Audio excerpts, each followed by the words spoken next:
Hey, welcome back to the channel. It's me, Engineer Hall. Today, we're going to do a little project here on the railroad. I'm going to show you how I solder my rails together here. I'm using Peco Flex Track there, code 83. Now, it's not the end all be all, but just how I do it is many ways to skin a cat, but this is how I do it.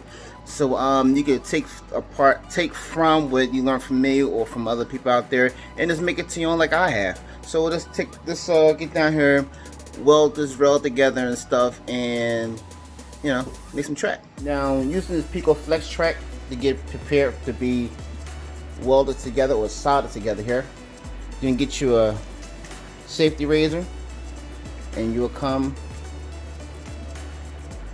up to here, you can see it, and just put your razor right in here. Just knock off the first one and flip it over, and we'll do it on the other side. Just put it like that. Just cut that down just like that on both ends. So after you got that situated, I'll be using the micro engineering rail joiners here. Take the rail like any other one you do and just slide it on there just like that. Check out the other side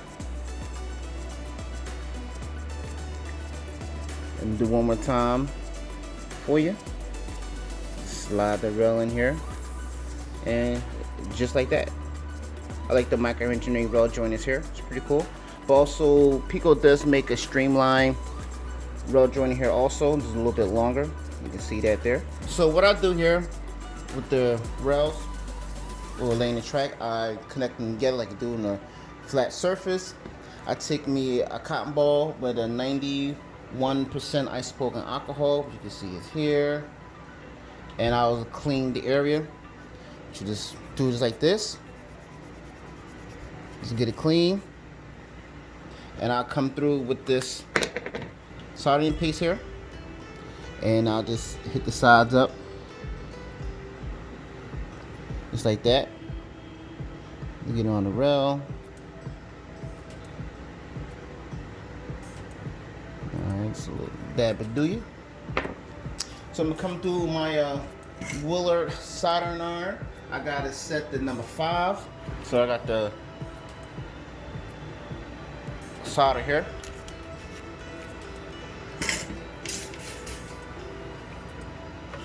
Then make sure everything is butted together. So everything's good there. Yep. So I'm gonna do is just come down. Let's get you in a better angle here. Come down. Fully heat. A few moments. Heat up. And just go back and forth a couple of times. Just like that. Alright. Done with that. What I do is I come through and I cool it with the alcohol, and it cleans it once again.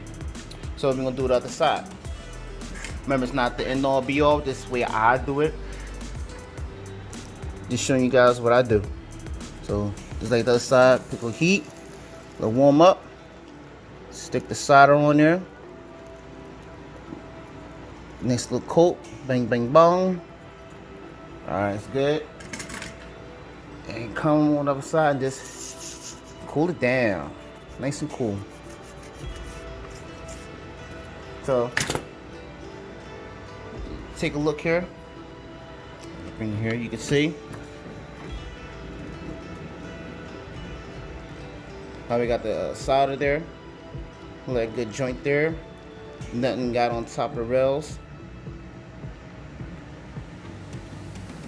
except for a little bit on the other side, and all that can be just filed down. Just a couple swipes with the file, and then knock that a little bit down right there. So it's not really noticeable. I don't think it will affect operations. Now, experiment with model railroad stuff, here and there. I decided to try this out here. It's a silicone. It's not really good. So it's pretty much just trash anyway. This is what it look like the dries. Little a sample here. That's how it looks. It focus on everything else except for this. Right about here. You see how it literally got to be under the silicone to hold it in place like this styrene is, but you see how easy it rips up. Let me show you. Just like that, it rips very easily. It really doesn't hold anything down. My recommendation is to stay with the Downflex. Oh yeah, Downflex, the 230 here. I'm using the clear. Use right or almond or whatever color like to use, but don't use that silicone mess because I had to rip up my main here. If you really so touch it or whatnot, it will literally move. So now what I'm gonna do is I got the N-scale cork relayed here on the well, technically it's the siding. I keep saying the main siding, and prepared for the track to be laid. So what I do is I use the sander to sand everything down. So that's what I use here. So here we go.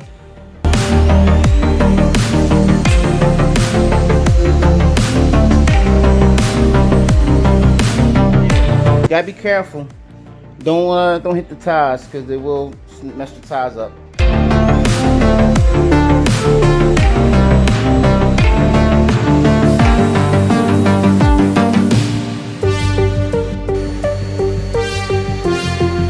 So now we see we have it sanding here. Nice a little sand. You don't need to be too aggressive with it because it will knock off a lot of material, but you can have it sanded smooth to the touch, nice and smooth. But next is going to be laid down the 230, and also we're going to use our strips of styrene here to do our super elevated curves. Now I admit I posted photos of my super elevated curves a couple days ago on my on these mains here.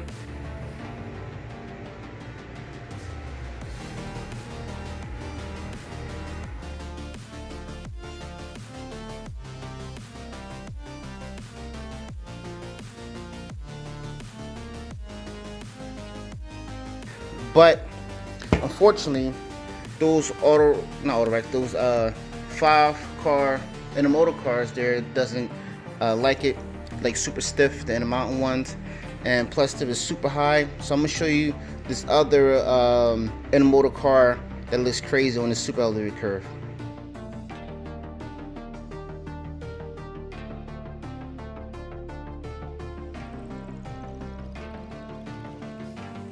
So now, get my 230, get it started. There you go. It comes out white and it dries clear. Got about like 15 to 20 minutes to work it here. So we're just gonna spread this out here. Nice little bead. Bead of Downflex here. Don't worry about this. It will have a piece of wood under there.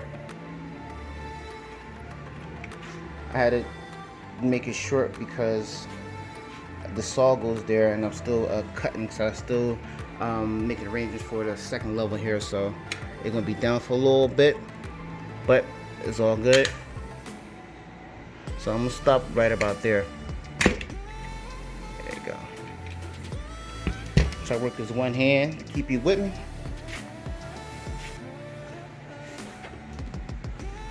Got my little tool.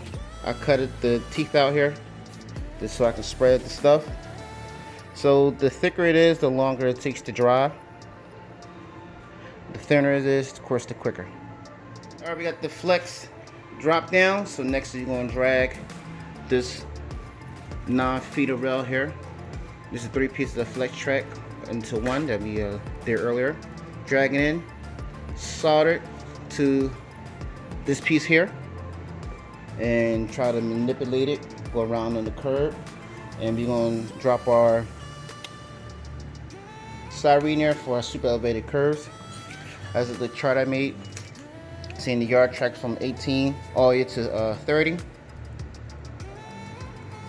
Then the main two is a 32 and the siding is 34. Some calls the siding, and that's the main. So let's drop this rail. All right, now it's time to get the rail in place. So what we'll do is take this 9-foot of rail, we'll slide it down. Try to keep it straight so we can weld it. I was just gonna say weld, but solder it in a straight line. Then we'll start to manipulate it. So put a piece of wood there. At the other side, you can see here, put a piece of wood there, since I'm doing it by myself, 9 feet long, and I'm gonna slide it up and solder it together. Come through with the rail.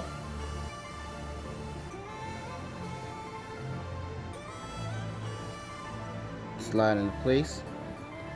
Then a rail joint, you may need to apply pliers here to keep it from sliding to the other location. Here, this one in. Other one like it went. That's good. So now switch this over. I'm gonna shove this rail up in here a little bit. A little push. There you go. Nice and flush. Now, what you can do is slide the rail over a little bit more.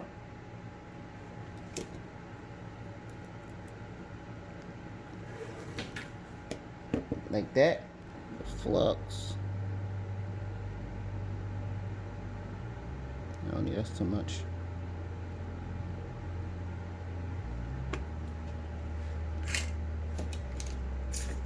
Clean off the soldering iron. Hold down the rail. Try to get the blade in between the webbing of the rail, and just put it on. A few seconds, and just there you go. Get it on there. Back and forth a couple of times. Nice good joint. The other one, other side.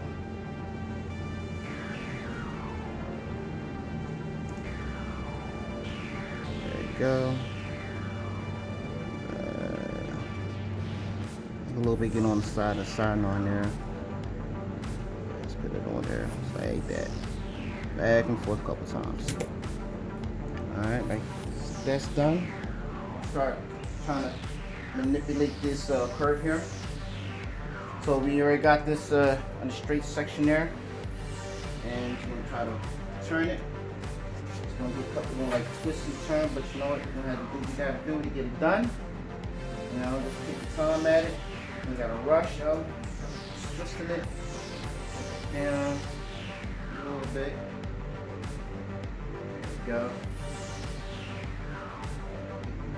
Down. So move this out the way.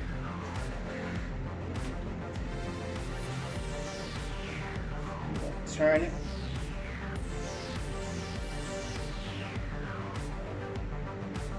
Nice and easy.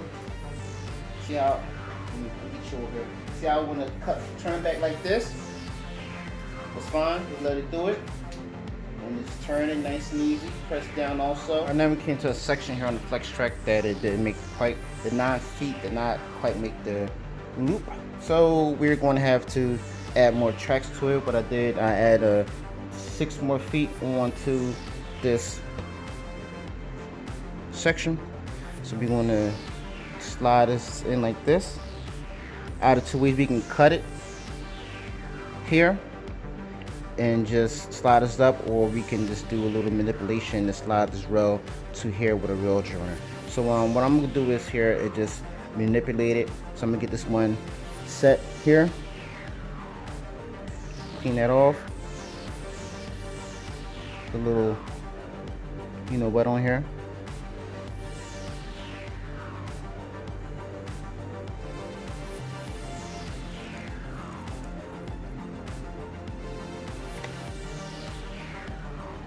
Here we go, manipulating 2 more sections of flex track. Okay. Turn it. Get it somewhat in place.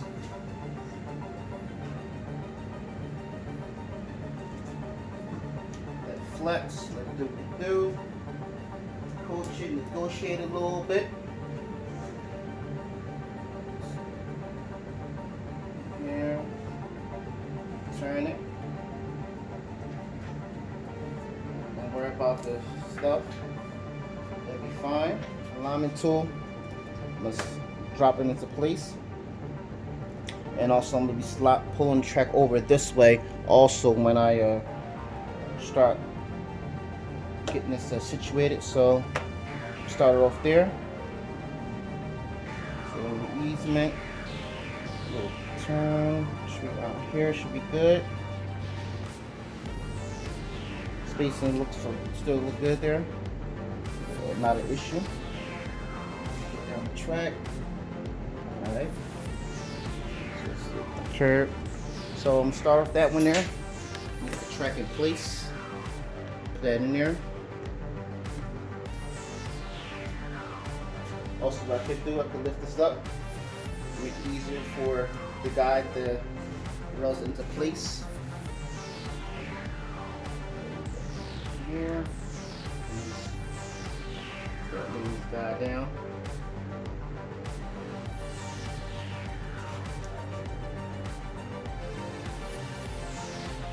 I'll go back over it a couple times just to make sure the alignment is right.